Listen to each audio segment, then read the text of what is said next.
السلام عليكم ورحمة الله وبركاته. ماما هدى. ان شاء الله النهارده نعمل مقرمشات. انا معايا 3 كوبايات دقيق، حوالي 3/4 كوباية زبدة على زيت، معايا 3 معالق سكر، معايا معلقة صغيرة بيكنج باودر او نص معلقة بيكنج باودر، ورشة ملح. بنحط الزبدة مع السكر مع الملح مع كله، ونقلبهم مع بعض ونقعد نبس كده. هتقولي لي اعملها بسمنه؟ لا، مش هتنفع بسمنه، لازم الزبده مع الزيت. ممكن تحط نص كوبايه زبده مع الزيت، مش تلتين كوبايه.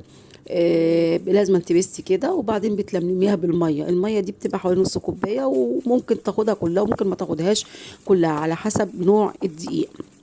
تمام. هي بالنسبه لي ما خدتهاش كلها، فاضل منها حوالي 4 5 معالق كده، 4 معالق يعني. المهم كنت وصلت لحد هنا، نقول ايه؟ سبحان الله وبحمده، سبحان الله العظيم. ديت بسميها مقرمشات او نوع من انواع البسكوتات. هي طعمها تحفه، بتبقى مقرمشه من بره ودايبه من جوه.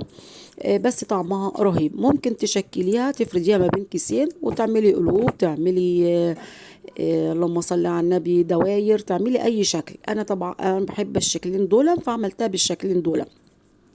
على فكرة ممكن تضيفي بيضة في العجينة، بس أنا ما ضفتش بيض. لو عاوزة تضيفي ضيفي بيضاية، مش عاوزة تضيفي، هي كده طعمها تحفة ومش محتاجة بيض. اللهم صل على النبي. إن كنت وصلت لحد هنا قول يا لا حول ولا قوة إلا بالله العلي العظيم، لا حول ولا قوة إلا بالله العلي العظيم. لا إله إلا أنت سبحانك إني كنت من الظالمين، لا إله إلا أنت سبحانك إني كنت من الظالمين. بوريكم الشكل اللي بشكلها إزاي. والله طعمها تحفة وجميل. لو عاوزة تجربي حتى في كوباية ونص جربي، نصصي الكمية. طعمها حلوة. يا جماعة أنا ما بجيبش زبدة من الغالية، أنا بجيب زبدة اللي هي كريستال، جنة. الزبدة ديت اللي سعرها ايه متناول الجميع، يعني مش بجيب نيوزيلندي ولا الكلام دوت. فاعملي بأي حاجة، يعني المهم تعملي لأطفالك وليكي. هتعمليها تشربيها جنب كوباية لبن، جنب كوباية شاي، هيبقى فطار حلو يعني. بسم الله ما شاء الله، وطعمها تحفة صدقوني عن تجربة.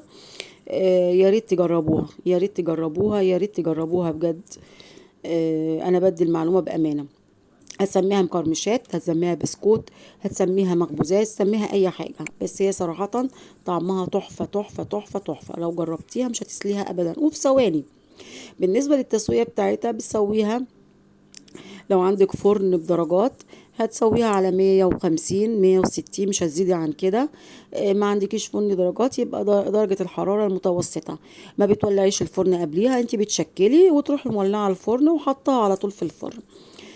هنيجي هنا شايفين انا بشكل ازاي؟ انا عاوزاكم بس اشوف التشكيله دي جميله، بتبقى شكلها حلو صراحه، تحفه في العمايل. روعة بجد. بسكوتة حلوة أو مقرمشات حلوة.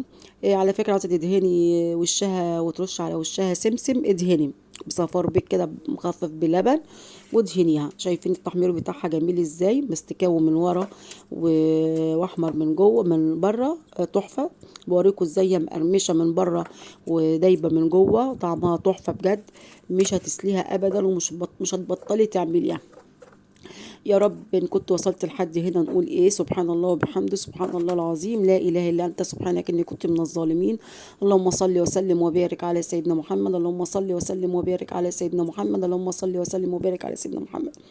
يا رب يكون المحتوى عجبكم ونال إعجابكم، وأكون قدمت لكم محتوى مفيد يفيدكم.